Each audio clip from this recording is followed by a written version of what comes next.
Maybe all we know that Meghan allegedly spilled or threw tea at an employee during the Australian tour.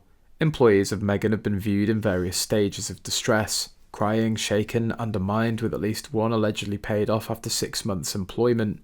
However, she always denies the accusations. Meghan's fury because she wasn't going to have all of Admiralty House to herself, but rooms, the fights with Harry that were loud, the constant insults to the employees, the insults to the wife of the governor at the time, the fact that Meghan took to Jessica Mulroney as an assistant even though they were going on vacation, the fact that Meghan was heard to say when she arrived at the Sydney Opera House that she didn't believe that he didn't get paid to do that, that she didn't believe that she wasn't getting paid to do that, the insult in the market when she left when she saw the poster for UN Women, the mistreatment of Melissa Tubati that made her cry in public. That trip to Australia was an absolute nightmare for everyone involved, except for the Harkles, who considered themselves the most popular members of the British royal family, and for that reason they deserved to be the next heirs to the crown. Meghan seems to truly think that all accolades, all wealth, all attention, all that's good or at least glittery, are somehow owed to her. It's not just about enjoying these things or seeking them out, she seems to truly think she deserves it and more. Part of it also her getting things for free without earning them. Yachting lifestyle, free trips from wealthy men across the world, Soho House stay, university tuition getting paid for by her father, etc. The list goes on.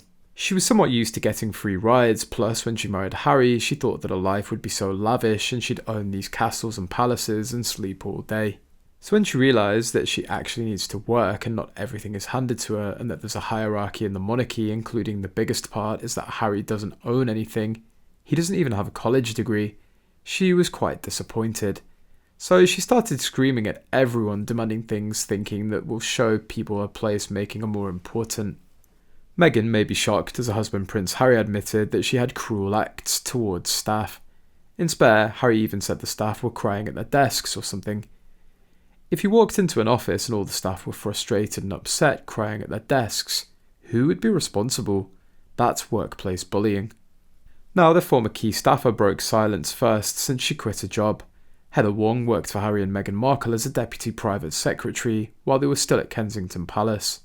As a former employee, she's one of those eligible to take part in Buckingham Palace's investigation into bullying allegations against Meghan. Buckingham Palace announced a review of allegations made by former Kensington Palace staff against Meghan days before the couple's bombshell tell-all interview with Oprah Winfrey. The Times reported an outside law firm has been brought in to conduct the probe after up to 12 employees came forward. According to the accusations, the staff were crying that they were exhausted, overworked with all the clapbacks they had to do in order to fight the negative press on Meghan. The Sussexes forced the staff to fabricate a public explanation that Meghan wasn't a bully. The media team had to work hard to cover up her blemishes.